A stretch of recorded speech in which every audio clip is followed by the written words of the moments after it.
Vous êtes nombreux à chercher des solutions gain de place pour les portes d'intérieur de la maison ou de l'appartement. Voilà pourquoi je me suis dit que je vais faire une vidéo courte qui présente les avantages et les inconvénients des principales solutions de portes d'intérieur gain de place.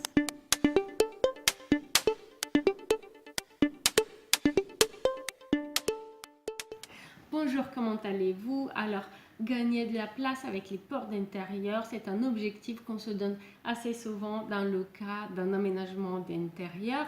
En effet, la porte prend souvent beaucoup de place et pourtant elle s'avère indispensable pour préserver l'intimité dans l'habitat.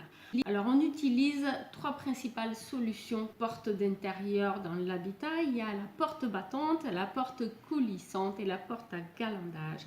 Alors la porte battante, c'est sans doute la solution la plus consommatrice de place puisqu'elle nécessite de l'espace pour s'ouvrir et pour se refermer.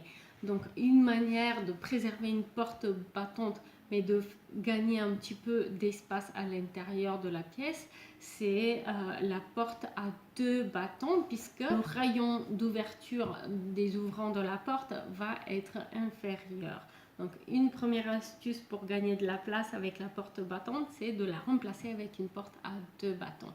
Autre astuce que de nombreux particuliers utilisent, c'est simplement de retirer l'ouvrant de certaines portes, notamment lorsqu'on est locataire et qu'on ne peut pas vraiment faire des travaux pour démolir en partie une cloison de distribution non porteuse et faire communiquer deux pièces. Ensuite, il y a la porte coulissante en applique. Celle-ci est une solution très intéressante, gain de place, et il faut savoir aussi qu'il existe de nombreux décors pour celle-ci. Alors il y a les solutions de porte coulissante en applique opaque, mais aussi translucide, transparente, en verre sérigraphié, etc. Donc solution assez esthétique, assez facile à mettre en place également, puisque le mécanisme va être simplement fixé sur le mur au-dessus de l'ouverture.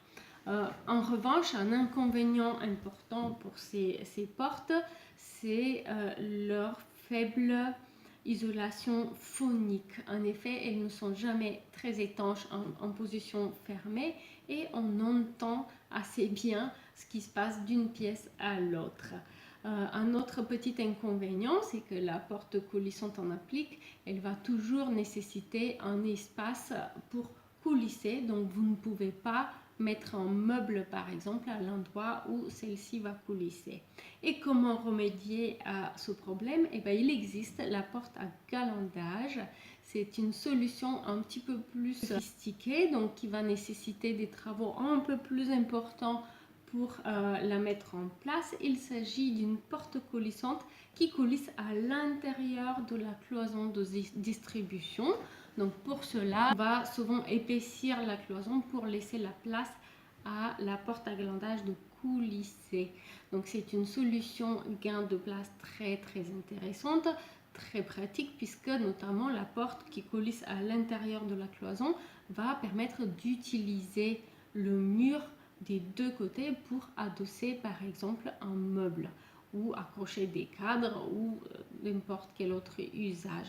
En revanche, c'est une solution plus coûteuse et même si elle a une meilleure performance que la porte coulissante en applique, la porte à galandage reste assez peu performante en termes d'isolation phonique. Donc voilà, j'espère que vous avez apprécié cette vidéo. Si c'est le cas, n'hésitez pas à me donner un petit coup de pouce bleu et je vous invite également à découvrir mon blog dédié aux travaux où vous pouvez également faire une recherche rapide d'artisans pour trouver un artisan local près de chez vous. Je vous remercie pour ces quelques minutes passées avec moi et je vous dis à très bientôt. Au revoir.